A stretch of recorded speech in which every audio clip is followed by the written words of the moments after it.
Dad, really? Mom's right. You really are an fool. Those were the last words I heard from my daughter before I hung up.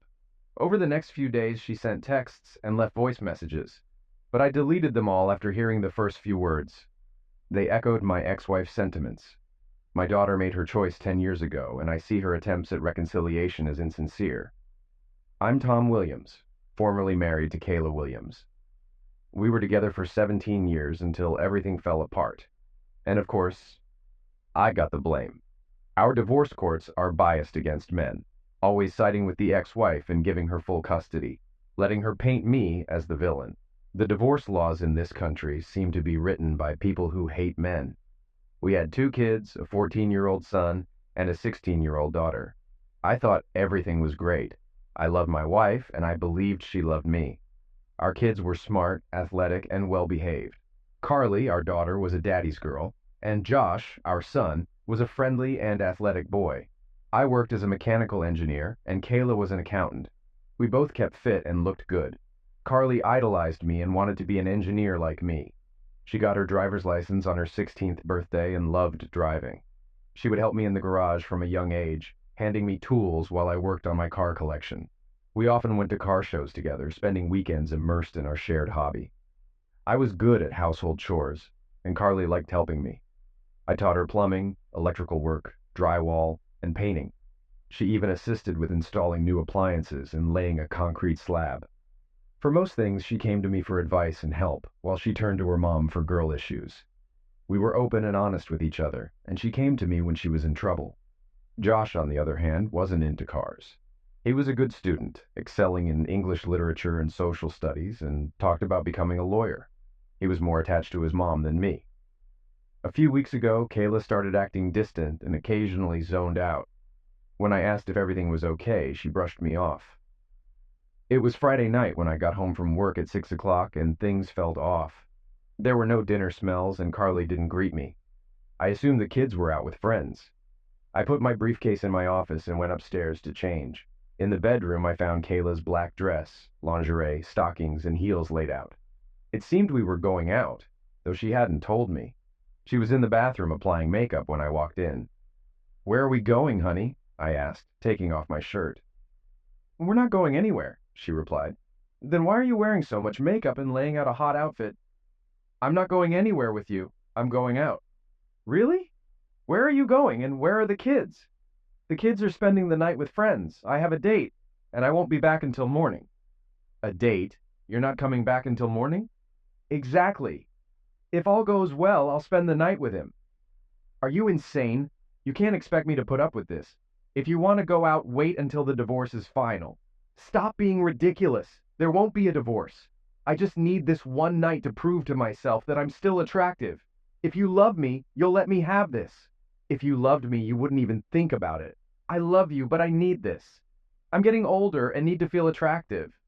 Clarence, who's 10 years younger, has been flirting with me, and I accepted his proposal. It's just one night to boost my confidence.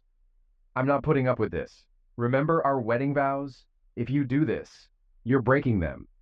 It's just one night. Afterward, it'll be back to normal, I promise." "Are you stupid, or do you think I am? If you break your vows, it's over. I'll see a lawyer immediately." "Don't be an idiot. There will be no divorce. If you try, I'll fight you and make you lose everything. I'll get full custody of the kids and make them hate you." "You say you love me, but threaten all this?" "I do love you, but if you try to divorce me, I'll fight. I just need this one night." "And what about in a few years when you feel the same way again?" "It won't happen again. It's just one night to satisfy my curiosity. Maybe I'll even learn something new to spice up our bed life. If you go through with this, our marriage is over. Cancel the date, and we can try marriage counseling." "We'll talk about counseling when I get back tomorrow." She continued getting ready. I changed into jeans and a t-shirt and left the room. Later, she came downstairs in her outfit, clutching a small purse, and checked herself in the mirror by the door. I sat in the living room as a car horn honked outside. "He's here. I have to go now. I'll see you in the morning." She leaned in to kiss me, but I turned away, and she kissed the air instead. She frowned at me. "Fine. Once you calm down, everything will be back to normal." With that, she turned to leave. I made one last plea. If you walk out that door, it's over. Think twice about throwing away 17 years of marriage. She looked back at me. I'm not throwing anything away. I'll be back and everything will be fine. With that, she opened the door and left. I started crying, mourning the loss of my marriage and the woman I had loved exclusively for 20 years. 17 years of marriage, a year of engagement, and 2 years of dating. I couldn't understand how she could do this to me. She never expressed any dissatisfaction. Our bed life was normal and she never asked for more. I would have given her anything she wanted. We never fought, just had normal disagreements that we always resolved. I had already decided what to do if she left. Half an hour later, still waiting for her to come back, I finally got up and went to work. She didn't return, so I went upstairs to implement my plan. It wasn't great, but it was all I had. Our house had 4 bedrooms: the master bedroom, Carly's room, Josh's room, and a large guest bedroom with a private bathroom. I moved into the guest room. It took me 2 hours to move everything. I knew the divorce laws in our no-fault state favored the wife, meaning she'd likely get the house, the kids, alimony, and I'd be left with the bills. Settled in my new room, I went to our home office and logged into our online banking. Years ago, I opened an account in my name to buy gifts for her without ruining the surprise. Now, I decided to use it differently. I transferred half of our checking and savings to my personal account. Then, I paid off and canceled all our credit cards and issued new ones in my name. I'd transfer my direct deposits at work on Monday and call our broker to split our investments. Having done what I could, I poured a glass of Jim Beam and went to bed. It was a rough night. The bed felt empty without her, and my mind wouldn't stop racing. I kept thinking about what I could have done differently. Should I have tried to stop her?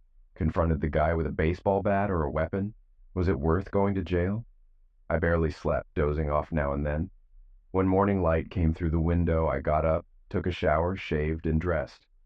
I went downstairs, had breakfast, and read the paper with a couple of cups of coffee. At 9, Kayla returned. I was in my office, looking at apartments for rent.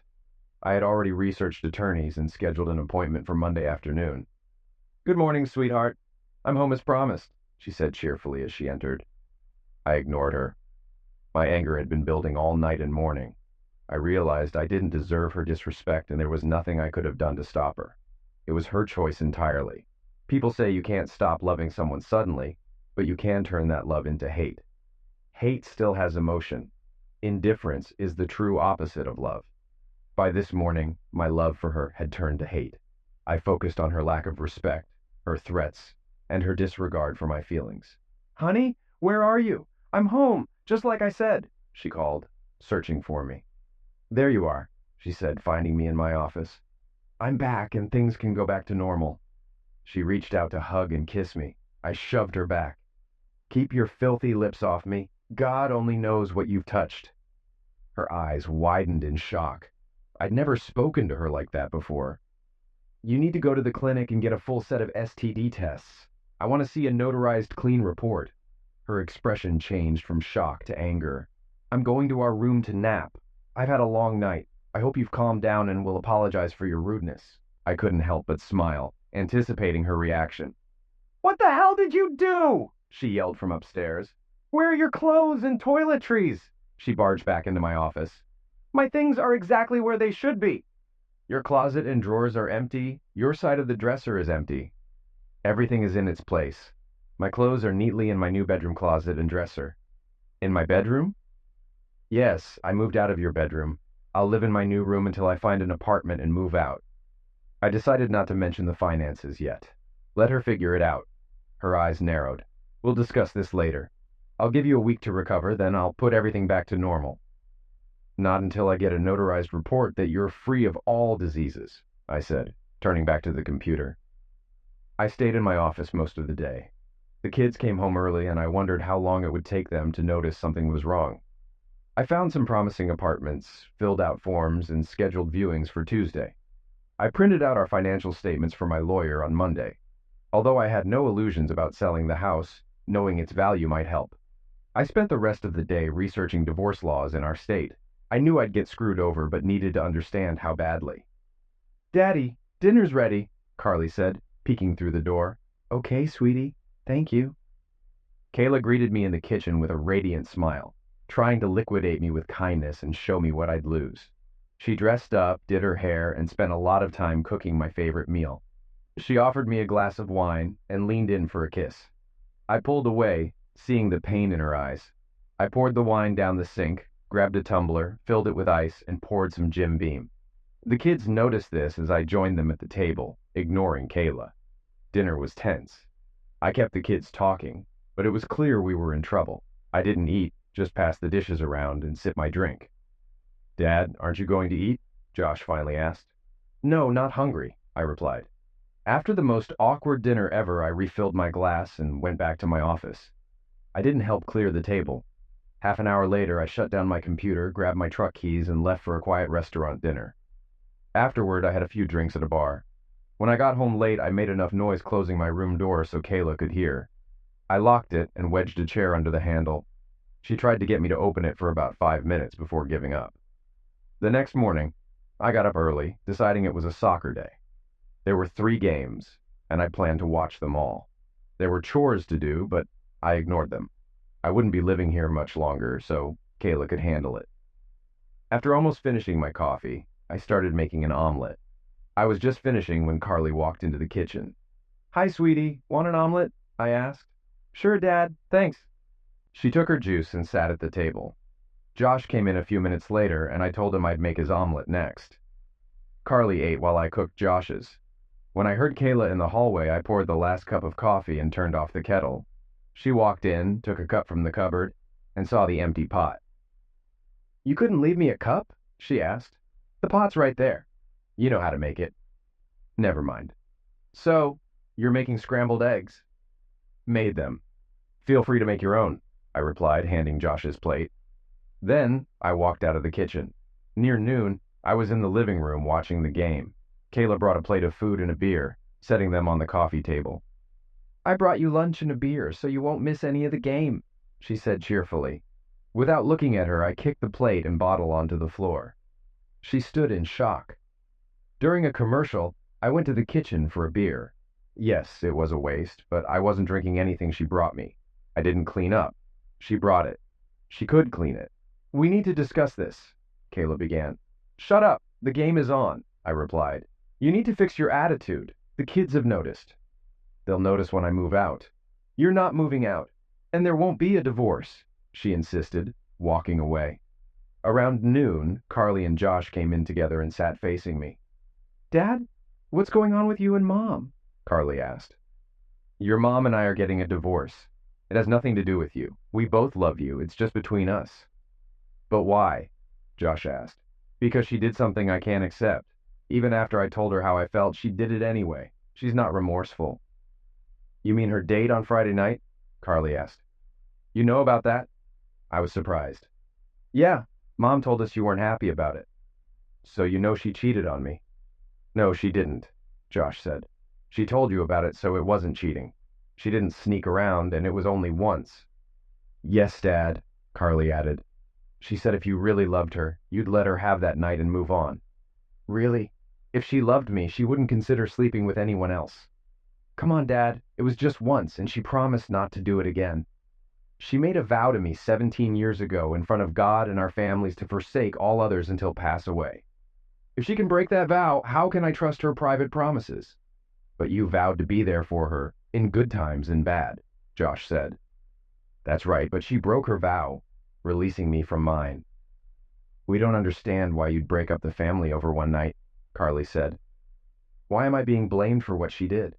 She's not leaving. She wants to move on. You're the one leaving and making a big deal out of it," Carly insisted. After that, things didn't improve.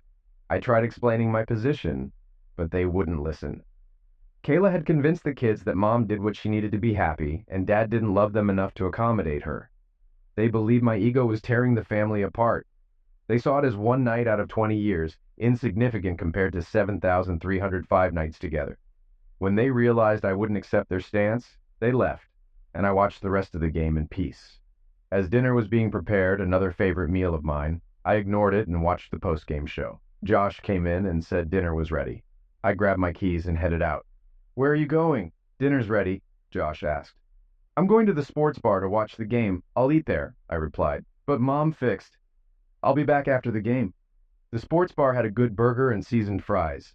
I had one beer per quarter, enough to drive the 5 minutes home. When I returned, everyone was in bed. The plate and bottle were gone from the coffee table, which made me smile.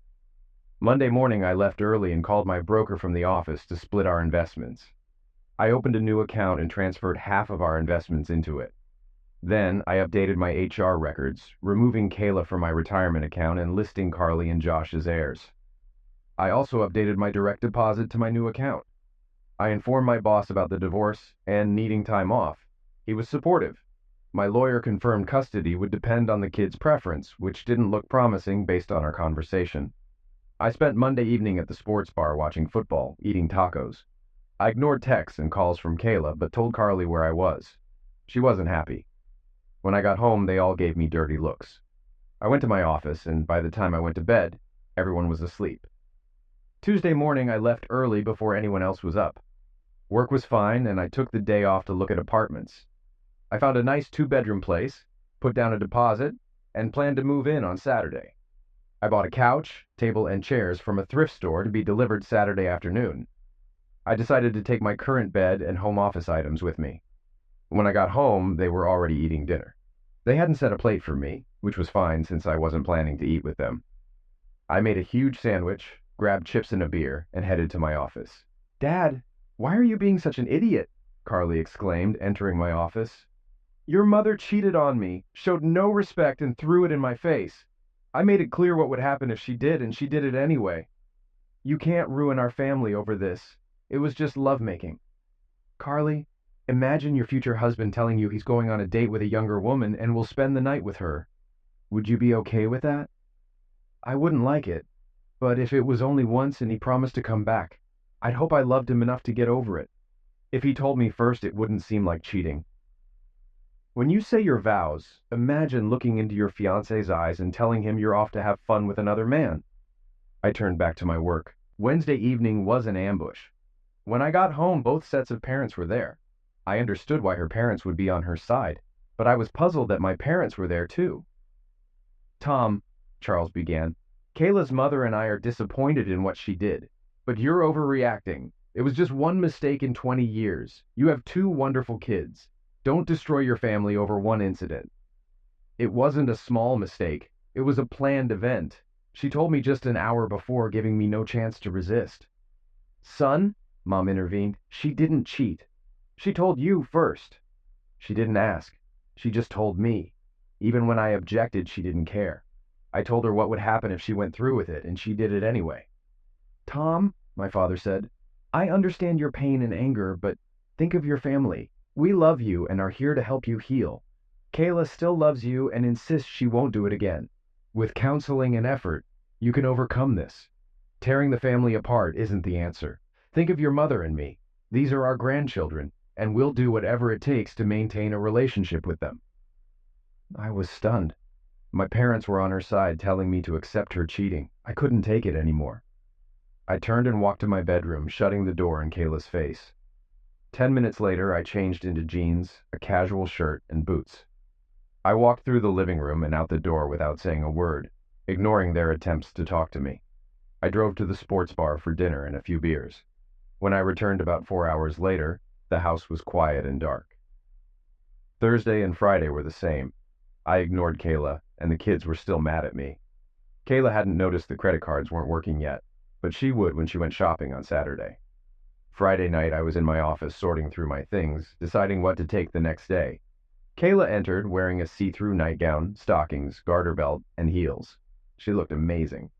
"The kids are sleeping elsewhere tonight. It's time to forget this nonsense and come to bed with me. I need you to take me back." "No, thank you. Besides, I haven't seen the clinic report confirming you're clean."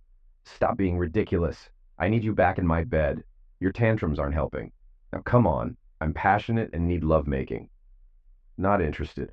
If you don't, I'll call Clarence again." "So what if it's a one-time thing?"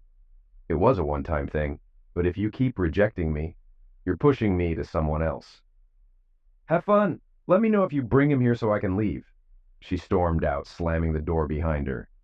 I heard the front door slam and her tires screech as she drove off. I took advantage of the empty house to gather my things. I disassembled the bed and loaded it into the truck along with most of my clothes. I slept on the couch in my office that night. Early the next morning, I went to the leasing office to get my apartment key. It took a while, but I moved everything from the truck into the apartment with help from friendly neighbors. When I got back, the house was still empty. A neighbor's teenage son helped me load my desk and office furniture into the truck. I moved the computer, printer, and accessories, and decided to take the chair too. Either no one came home or they didn't notice my office and spare bedroom were empty. In the evening, my phone rang. It was my daughter. "Daddy, where are you?" "I'm home, honey." "No, you're not. Your office is empty, the bed and dresser are gone from the spare bedroom, and your chair isn't in the living room. Plus, your truck is gone." "You're right. I'm not there. I've moved into an apartment. Maybe after the divorce I'll buy a house, but this will do for now." "Geez, Dad, I can't believe you're being so stupid. I thought you loved us." "I do love you, sweetheart. Always have and always will. Just not enough to stay with us. I'm not leaving you. You'll still see me as much as you want. I'll still take care of you and your brother. You abandoned us and are destroying the family. Your mother is the one who destroyed the family. I told her what would happen if she went on that date, but she did it anyway. But she thought you loved her enough to get over it, and I thought she loved me enough not to do it." "Okay, whatever." She hung up. The divorce was a nightmare. She fought it to the end. Counseling? She wanted me to pay. I refused. I argued she should pay if she needed it. That was one of the few arguments I won. The counselor didn't like me because I told him I was ordered to attend, but didn't have to participate. I endured all 12 sessions before he gave up. She fought over everything, even things she hated, just to make the divorce harder. She limited my time with the kids as much as possible. Eventually, the judge granted the divorce. I had to pay half the mortgage, child support of $2,000 a month, and $1,000 a month in spousal maintenance for 5 years unless she remarried. She moved Clarence in before the divorce was finalized. Half my paycheck went to her. I cashed out investments to buy a small house needing renovation. I got it cheap and moved in with my tools. The house had basic utilities, and I worked on it in the evenings and weekends. Visitation was a disaster. Kayla did everything to prevent it. The kids were always busy or away on my weekends. They had activities or tests on Wednesdays. When I did see them, they treated me with hostility and blamed me for everything. Kayla had turned them against me.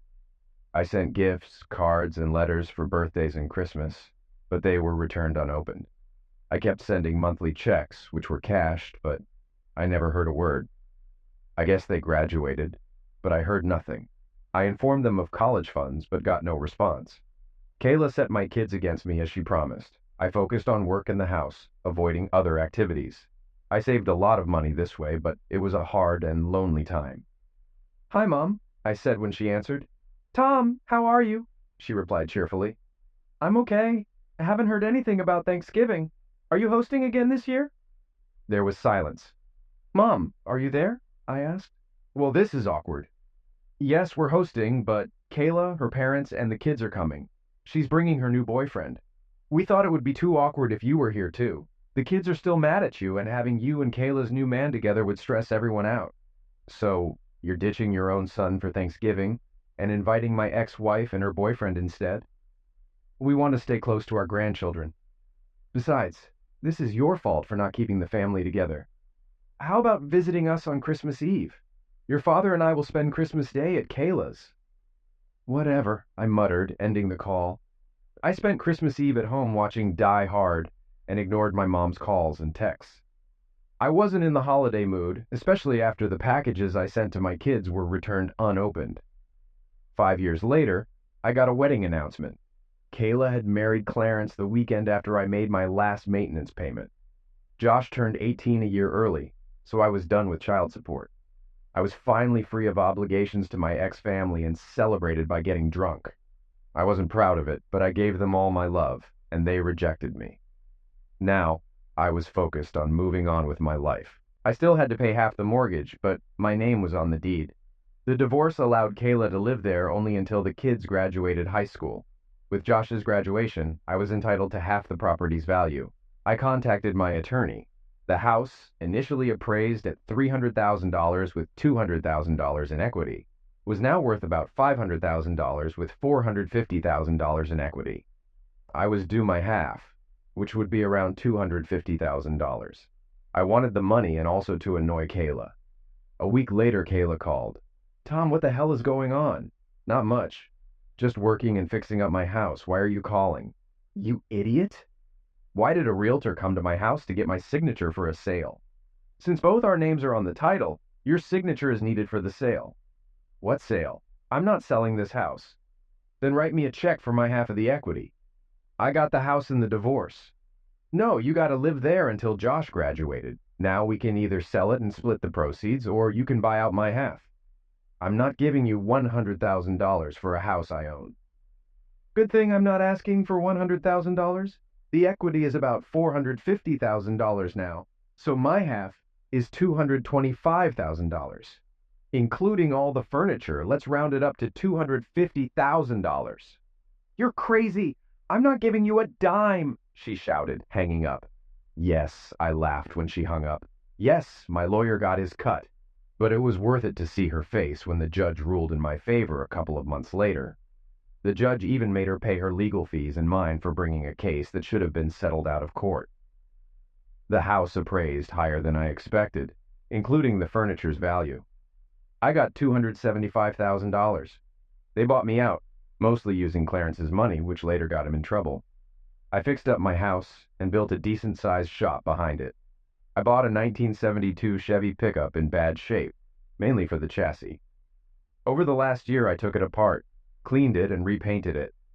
When the bodywork was done, I worked on the running gear, rebuilding the rear differential, and installing a Borg-Warner T10 4-speed manual transmission.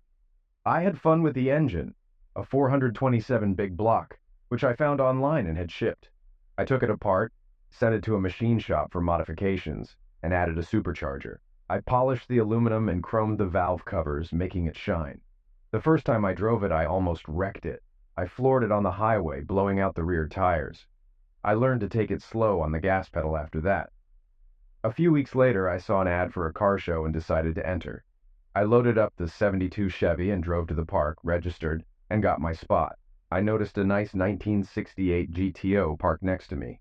As I set up my shade structure, chairs, and refrigerator, I saw two attractive red-headed women setting up chairs behind the GTO. One looked my age, and the other was about 10 years old. Importantly, I noticed there was no man with them, and no ring on the older woman's finger. Good morning. I like your car, I said cheerfully. Hi, thanks. I like your truck too, said the older one. Thanks. Have you been to many of these events? This is my first time participating. I'm Tom, by the way. This is our third time. My ex has hosted it before. I'm Marie, and this is my daughter Jenny. Why don't you two join me in the shade when you're done? I have drinks and could use some tips about these shows. We spent most of the day together, occasionally talking to people about our cars. It was very enjoyable. No, I didn't win any awards, but I had fun, I said. Marie mentioned, I divorced my husband 3 years ago because I caught him cheating. Who was he cheating with? I asked. His boss's wife, she replied. She made a deal. She'd give him all the videos if he signed the GTO over to her. She wanted him to keep his job to pay alimony. It was a double win for her, she said. Jenny joined in, saying she was angry at her father and had nothing to do with him anymore. As the show wound down, I suggested, how about dinner at Red Lobster nearby? They agreed. Over dinner, I shared my story. My kids sided with my wife and want nothing to do with me. Jenny was stunned. She cheated, and they blame you? Yes, she turned them against me, I said. Marie put her hand on my shoulder. I'm so sorry, Tom. You don't deserve this. Thank you, Marie, I replied, changing the subject to something more pleasant. We talked and laughed for another hour, exchanged numbers, and agreed to meet again. As they left, Jenny smiled and gave me 2 thumbs up. The next weekend, I asked Marie out for dinner and dancing. She enthusiastically agreed. I'd love that, she said. After our third date, I invited them to my house and cooked dinner. I learned to cook after my divorce, I said, serving lasagna. They seemed to like it. Your house is nice, Marie said, but I overheard her telling Jenny it needed a feminine touch. I wouldn't have argued. The following weekend, I visited them. Marie's cooking put mine to shame. Even Kayla wasn't as good, I admitted, apologizing for eating so much. They laughed. That's the best compliment you can give a cook, Marie said. Jenny was also a good cook. 2 weekends later, I took Marie to dinner and a dance club. During a slow song, we pressed together, swaying to the music, and ended up kissing. It was pretty hot. A few weeks ago, she leaned over and whispered, "Take me home." Surprised, I said, "I thought we were having a great time. Now you want to go home?" She giggled, "No, silly, take me to your house." Relieved, I agreed. Luckily, I had my regular truck, and not the 72, which might not have handled the drive. I went for it. The next morning, I made her breakfast before driving her home. I got another double thumbs up from the red-headed teenager in the window. I proposed, and she said yes. We had a simple ceremony in front of a judge, and they moved into my house. Jenny even started calling me Daddy. Life was wonderful despite occasional disagreements. Jenny and I had our differences too. She was a teenager, and I was the authority figure. Still, she respected me, and her mom loved me as much as I loved her. About a year later, I got an unexpected call from an unknown number. "Hello?" "Hi, Daddy," an excited voice said. "Carly?" I asked. "Yes, Daddy, it's me. I have great news," she said. "Really? It's great to hear from you." "I'm getting married," she announced. "That's wonderful, honey. I'm so happy for you." "I want you at my wedding," she said. "Of course. It's a great honor to walk my daughter down the aisle. I also have a wedding fund for you." "Oh, no. Clarence is paying for the wedding, and he'll be walking me down the aisle. Since it would be awkward for you and Mom, you won't be in the front pew. But I still want you there." "Clarence? The man your mother cheated on me with? Did she marry him?" "Dad, I'm trying to rebuild our relationship. After you left, she and Clarence fell in love and got married. It's your fault. If you hadn't left, they wouldn't have continued dating. Clearly, you still think your mother did nothing wrong. I can't support a marriage I believe will fail. You might cheat on your husband like your mother did. And you took my last honor and gave it to the man who broke up our family. You're showing how selfish you've become. Fine, don't expect to see your grandchildren if you act like this. I don't want anything to do with them." "Really, Dad? Mom's right. You really are a fool." Click. That was the last thing I heard from my daughter as I hung up. So much for a relationship with her or Josh. It hurt that they still blamed me for their mother's actions. I put my phone away and went to work on the 1963 Chevy pickup I had pulled from a field. I wanted it to be more drivable than my 72, with a rebuilt 350 engine slightly more powerful than the original. I didn't notice Jenny grab my phone. I didn't even know she was home. I saw my phone ringing from an unknown number, one of many calls during wedding planning. "Hello? Hi, is this Carly Williams?" "Yes, what can I do for you?" "You can stop calling my dad and being a cow to him. He's the best man I know, and he doesn't deserve a spoiled strumpet like you reminding him of the past. You and your family are a waste of air." "Who are you?" "I'm Jenny Williams, your sister. My mom married your ex-dad, and he adopted me. I love him and respect him, unlike you. Your mom disrespected her husband and slept with another guy, and you don't seem to care. My biological father cheated on my mom, and she kicked him out. If my mom had cheated on my dad, I'd help him throw her out. Your dad is decent and compassionate. I'm thinking of sending your mom a thank you card for letting him go. Oh, and you can tell your grandparents they have another granddaughter, but I don't want anything to do with people who rejected their own son for a cheating strumpet and her traitorous offspring. When you say your vows, think about your husband cheating on you and call me so I can laugh. Have a crappy life, sis." She hung up. I stared at my phone in shock. First, I learned my father got married without telling us. Then I found out I had a younger sister. I couldn't shake the thought that she looked a lot like me before Mom told Josh and me that Dad was leaving over something small. At first, I thought Dad must have had a good reason and considered living with him.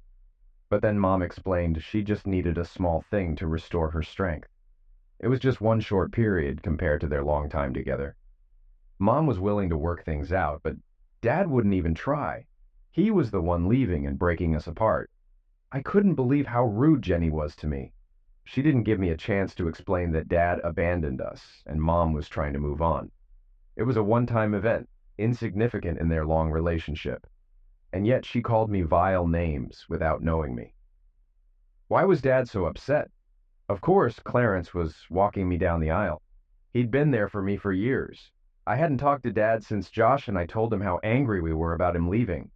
Besides, Clarence was paying almost $20,000 for my wedding. I couldn't imagine how little Dad had set aside. Half an hour later, when my mom and grandmothers came back from shopping, I was still upset about those calls. "Honey, what's wrong?" Mom asked. "I told Dad about the wedding and invited him. I thought he'd want to be there and maybe we could rebuild our relationship." "Oh, that's wonderful," exclaimed Grandma Williams. "Is he coming? We haven't heard from him since he called about Thanksgiving years ago." I sighed. "No, he got mad when I said Clarence would walk me down the aisle and that it would be awkward for him to sit with Mom and Clarence." "That's too bad. I thought he'd gotten over his pig-headedness by now," Grandma said. "Well, it gets worse. I found out I have a half-sister," I added. "What?" they all said in unison. "Yes, a girl named Jenny Williams called after Dad hung up. Apparently he married her mom and adopted her. She wasn't nice on the phone. The nicest thing she said was thanking my mom for being stupid, or she wouldn't have such a great dad." I recounted both phone calls to them. They were shocked by the anger from Dad and Jenny. "Tom got married and we weren't invited. He didn't even tell us," Grandma whispered. "I have another granddaughter." My wedding day finally arrived. I thought briefly about my father and felt sad he wouldn't be there, but it was my happy day. I was marrying the man I loved. Clarence took my hand and we walked down the aisle to the wedding march. I was beyond happy, surrounded by friends and family. Josh was one of Bobby's groomsmen. Tears of joy filled my eyes. Bobby smiled at me from the altar, and Mom looked at me with pride. Clarence lifted my veil, kissed my cheek, and said, "Congratulations, baby girl." He handed me to Bobby. When the priest asked, "Who gives this bride away?" Clarence replied, "Her mother and I." It felt off, but I couldn't figure out why. As the ceremony began, I repeated my vows, to have and to hold in sickness and in health, in good times and bad. I couldn't continue. I remembered Jenny's words and imagined Bobby with another woman, then him as a broken man if I cheated. "I understand now," I said. Bobby looked concerned. I felt a weight lift off me and smiled. "I finally get it," I told Bobby. "That's great, Carly. But what did you realize?" "Everything," I replied, then got serious. "Bobby, do you really love me?" "Of course I love you. How can you ask that?" "I have to ask because I can't marry you today." The audience gasped. "We'll still get married, just not today. This is wrong, and I have to make it right. I only want to get married once. For life." "Baby, what's wrong?" "Bobby, I love you. I will marry you, but I need to explain and make things right first. We'll reschedule and plan our wedding again." "You're not leaving me at the altar, are you?" "No, you should come with me. Everyone, I'm sorry, but we can't do this today. We're not canceling, just postponing. We'll let you know the new date. If you don't want to come, we understand. But think of the story you'll tell. The reception hall is ready. Everything's paid for. So enjoy the food, drinks, and dancing. Clarence will cover the bill." I took Bobby's hand and headed back down the aisle. Mom and Clarence blocked my exit. Clarence yelled about the money he'd spent and demanded I repay him. Mom asked, "Carly, what are you doing?" "I'm correcting a mistake I made years ago." "What mistake?" "Listening to you instead of supporting Dad.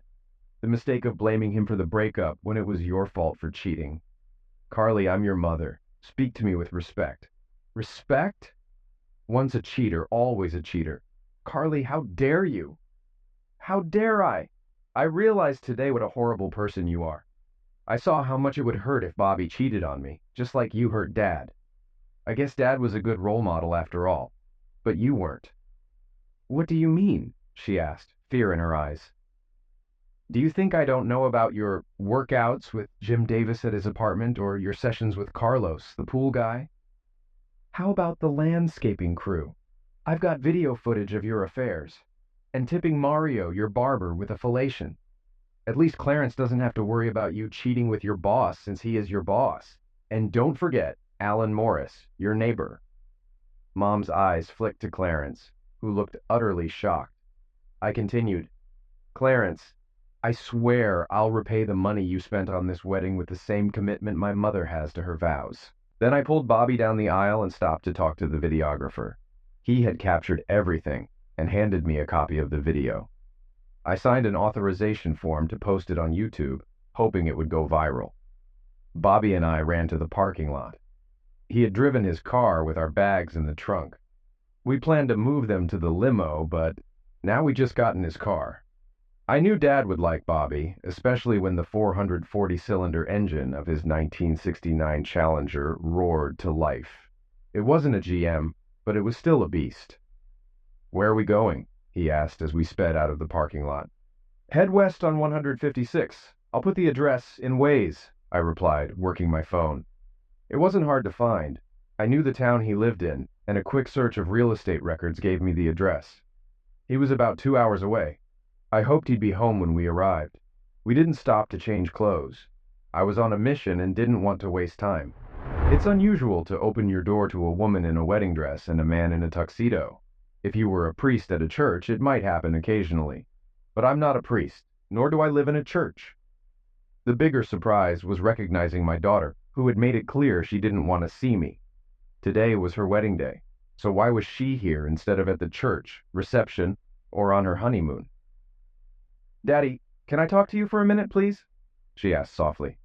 Still stunned, I stepped back and let them in, gesturing toward the living room where Marie and Jenny were.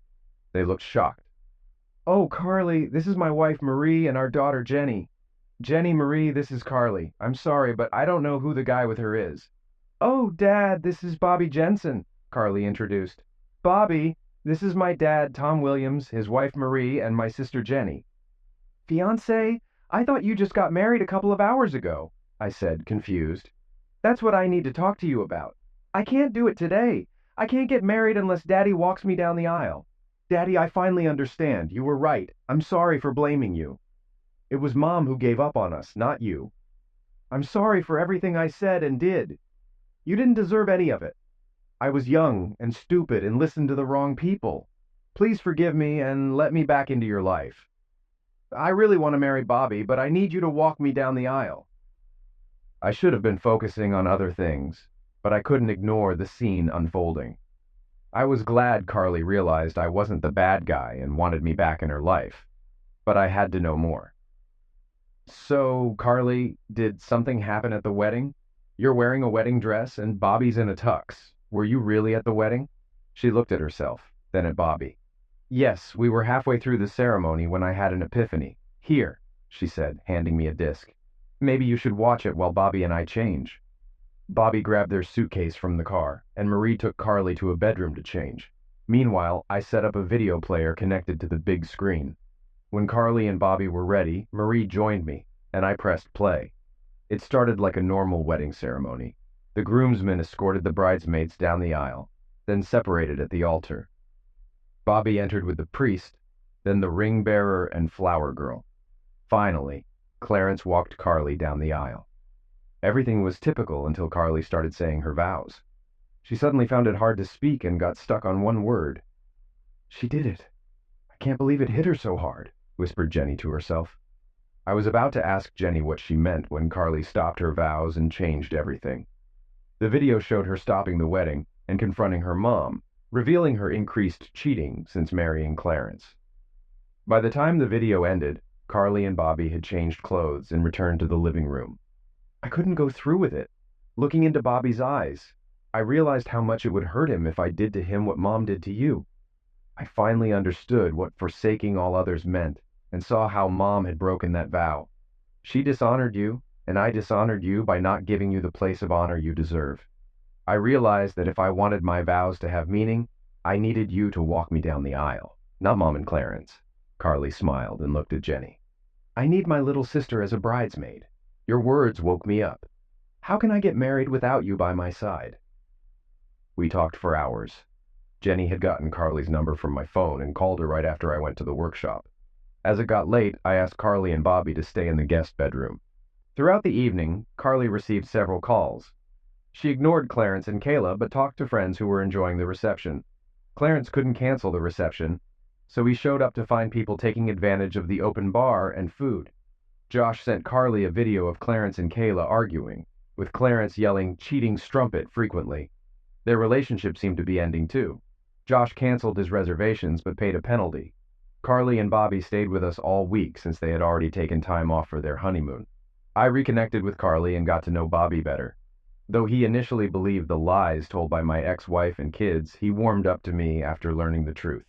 Showing him my store and projects helped, as we both appreciated each other's cars. By midweek, a new wedding date was set for the same venue a year later. This time, I would walk Carly down the aisle and pay for the wedding, with Marie and Jenny helping out. Carly and Bobby updated the wedding party, excluding Kayla and Clarence. Over the next few months, Carly and I rebuilt our relationship. Bobby and I bonded over car shows, and Jenny joined in with her '74 Firebird. Carly and Bobby visited us regularly, and even Josh came by a few times. Though it was harder with Josh due to his closeness to his mother, we rebuilt some of our relationship, partly for Carly's sake. He also brought news from home. By the way, things between Kayla and Clarence fell apart. Clarence moved out and filed for divorce due to irreconcilable differences, not infidelity, so the harsh penalties of their prenup didn't apply. He aimed for a quick and easy split. Fortunately for Clarence, the prenup stated that all his premarital property was exempt from division. Kayla would get half of the property acquired during the marriage, which wasn't much, mainly the house and about $50,000. Clarence tried to claim part of the house, but had no proof. Although he used his money to buy out my share after the divorce, he couldn't prove it. He took a business loan for his company to get the money, but didn't document the expenses. Since Kayla owned the house before they married and never put Clarence's name on the title, she refused to discuss it. Clarence ended up paying off the loan without getting any return. By the time he realized this, it was too late to file an infidelity complaint. Rumors of Kayla's infidelity spread, damaging her reputation. Friends distanced themselves and invitations dried up. Her financial situation worsened without Clarence's support. Clarence learned an expensive lesson. He lost hundreds of thousands buying out my half of the house, another $28,000 on the wedding, and had to pay Kayla $50,000 in the divorce. He also faced humiliation. Kayla told everyone he had a small member and didn't know how to use it. She spread gossip that he refused to perform mouth lovemaking on her. This destroyed his social life, turning him into a recluse. "Ready, Daddy?" my oldest daughter asked. "No father is ever ready to let his daughters go, but I'm honored to do it for you," I replied.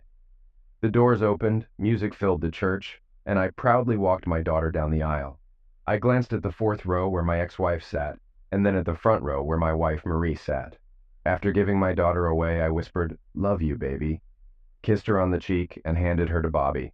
I joined Marie in the front row. Carly practically shouted, "To have and to hold in sickness and in health, in good times and bad." With a bright smile, she finished her vows. The ceremony was beautiful, and the applause was loud when they kissed.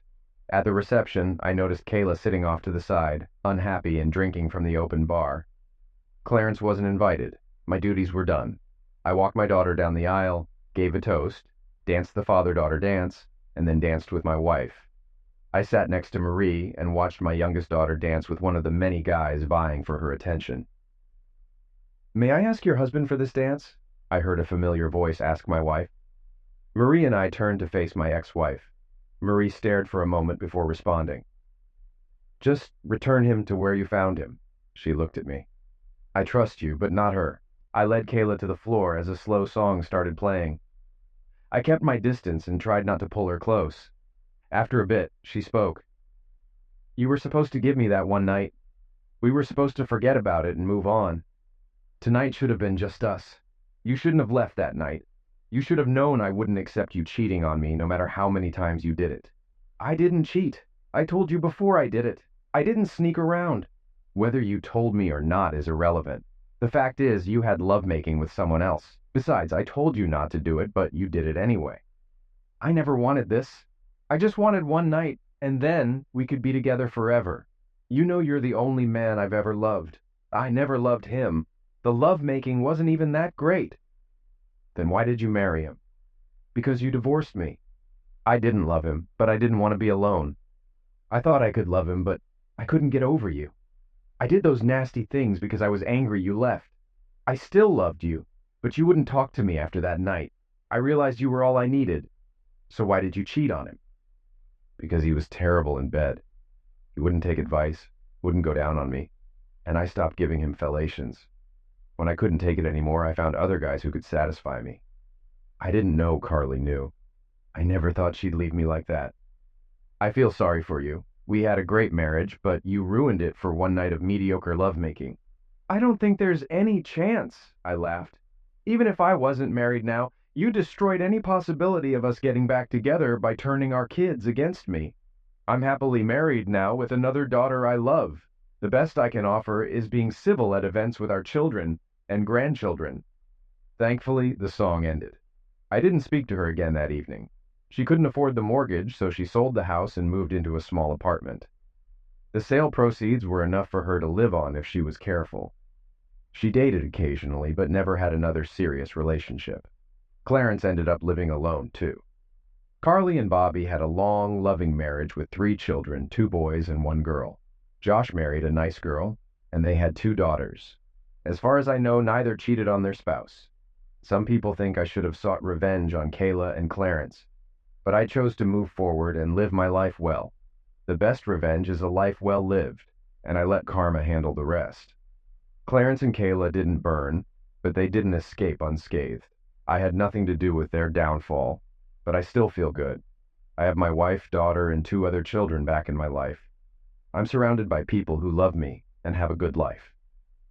Ready, Daddy? My daughter asked. No father is ever ready to let his daughter go. But I'm honored to do it for you, I replied.